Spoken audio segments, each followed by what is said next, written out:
Perkenalkan, nama saya Marsanindus Revan Burhan, NPM 224111028, kelas manajemen 22A.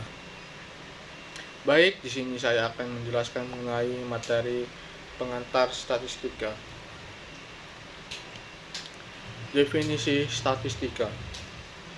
Statistika adalah cabang ilmu matematika yang mempelajari tentang pengumpulan, pengolahan, analisis, dan interpretasi data. Statistika digunakan untuk mengambil kesimpulan dari data yang diperoleh dari berbagai bidang, seperti ilmu sosial, ekonomi, kesehatan, dan sains. Beberapa konsep penting dalam statistika antara lain validitas dan reliabilitas data, uji hipotesis, regresi, dan analisis varian. Statistika juga digunakan dalam pengambilan keputusan, perencanaan, dan evaluasi program. Selanjutnya, pentingnya statistika. Statistika adalah penting dalam berbagai bidang kehidupan karena membantu dalam pengambilan keputusan, meningkatkan efisiensi, meningkatkan kualitas produk dan layanan, meningkatkan kapasitas penelitian, dan meningkatkan kemampuan pengajaran. Selanjutnya, konsep dasar statistik. Statistik adalah cabang ilmu yang menangani pengumpulan, analisis, interpretasi, dan presentasi data. Untuk memahami statistik dengan benar, ada beberapa konsep dasar yang perlu dipahami. Berikut adalah beberapa konsep statistik dasar. Yang pertama, data. Data adalah fakta atau informasi yang dikumpulkan atau diukur. Data bisa dalam bentuk angka, kata-kata, gambar, atau simbol lainnya. Data adalah bahan dasar dalam analisis statistik.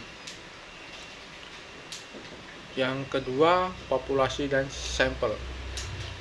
Populasi adalah kumpulan dari semua individu atau objek yang relevan dalam konteks penelitian. Ini mewakili seluruh kelompok yang ingin diidentifikasi atau dipelajari. Sampel adalah subset atau bagian kecil dari populasi yang diambil untuk mewakili populasi besar. Sampel digunakan karena sering tidak praktis atau terlalu mahal untuk mengumpulkan data dari seluruh populasi. Baik, yang ketiga, variabel. Variabel adalah karakteristik atau sifat yang dapat diukur atau diamati dalam penelitian. Variabel bersifat numerik, kuantitatif, atau kategori kualitatif. Contoh variabel numerik adalah usia, tinggi, dan berat badan, sedangkan jenis kelamin atau mata adalah contoh variabel kategori.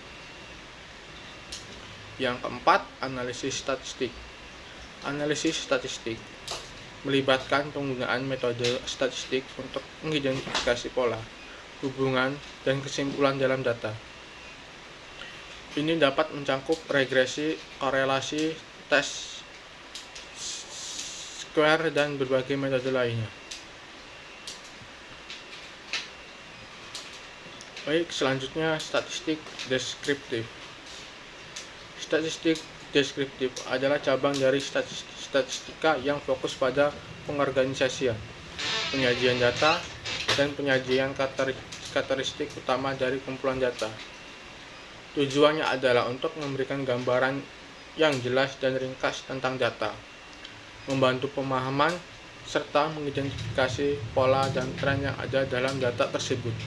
Statistik deskriptif melibatkan beberapa konsep dan teknik penting termasuk berikut. Ukuran pemusatan data. Rata-rata, mean, merupakan jumlah dari semua nilai data dibagi oleh jumlah observasi. Yang kedua, median. Nilai tengah yang membagi data menjadi dua bagian sama besar ketika data diurutkan. Yang ketiga, ada modus. Nilai atau nilai yang paling sering muncul dalam data. Ukuran penyebaran data. Yang pertama, rentang atau range. selisih antara nilai maksimum dan nilai minimum dalam data. Yang kedua, deviasi standar. Ukuran sejauh mana data tersebar dari rata-rata. Yang ketiga, variance. Kuadrat dari deviasi standar mengukur variasi data. Selanjutnya, pengukuran posisi data. Yang pertama ada kuartil, pemisahan data ke dalam 4 bagian yang sama besar. Kuartil pertama Q1, kuartil kedua median, dan kuartil 3 Q3 digunakan untuk memahami distribusi data. Yang kedua, persentil, memecah data menjadi persentase tertentu, seperti kuartil 25, P25, dan kuartil 75, P75.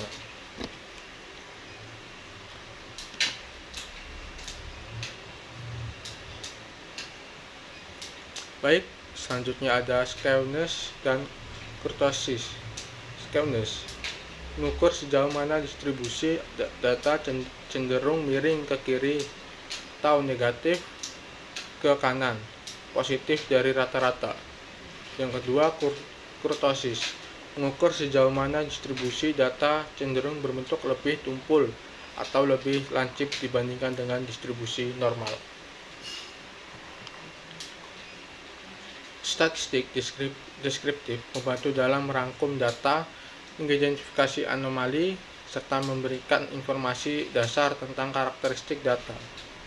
Hal ini sangat penting dalam tahap awal analisis data sebelum menjalankan statistik inferensial atau analisis yang lebih mendalam. Dengan menggunakan statistik deskriptif, kita dapat dengan cepat memahami esensi dari kumpulan data dan membuat keputusan yang lebih informasional. Baik, selanjutnya ada statistik inferensial. Statistik inferensial adalah cabang statistika yang mempelajari cara membuat kesimpulan tentang populasi berdasarkan sampel data yang diambil dari populasi tersebut. Statistik inferensial digunakan untuk menguji hipotesis, membuat estimasi, dan menarik kesimpulan tentang populasi berdasarkan sampel data. Beberapa teknik yang digunakan dalam statistik inferensial antara lain uji hipotesis, interval kepercayaan, analisis varians, dan regresi. Statistik inferensial digunakan dalam berbagai bidang seperti ilmu sosial, ekonomi, kesehatan, dan sains. Contoh penggunaan statistik inferensial adalah dalam penelitian mengenai peningkatan kemampuan penalaran dalam komunikasi statistik mahasiswa, evaluasi kualitas pelayanan kantin berdasarkan waktu penyajian, dan penilaian kontribusi kepercayaan diri dan efikasi diri akademik terhadap nilai mata kuliah statistik inferensial. Baik, selanjutnya analisis statistik. Analisis statistik adalah proses menganalisis data dengan menggunakan metode statistik untuk mengidentifikasi pola, hubungan, atau informasi penting dalam data. Ini merupakan langkah penting dalam menggali wawasan dari data yang diperoleh. Baik, selanjutnya aplikasi statistik. Yang pertama ada bisnis dan keuangan, yang kedua kesehatan dan ilmu kedokteran, yang ketiga ilmu sosial, yang keempat sains alam, yang kelima teknologi dan rekayasa, yang keenam pendidikan, yang ketujuh lingkungan, yang kedelapan hukum dan keamanan.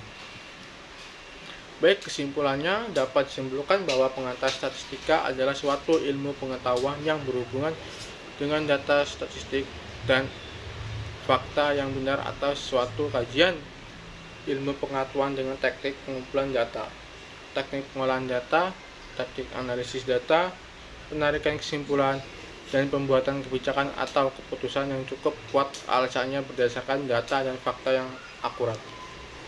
Baik, itu saja yang bisa saya sampaikan. Sekian, terima kasih. Wassalamualaikum warahmatullahi wabarakatuh.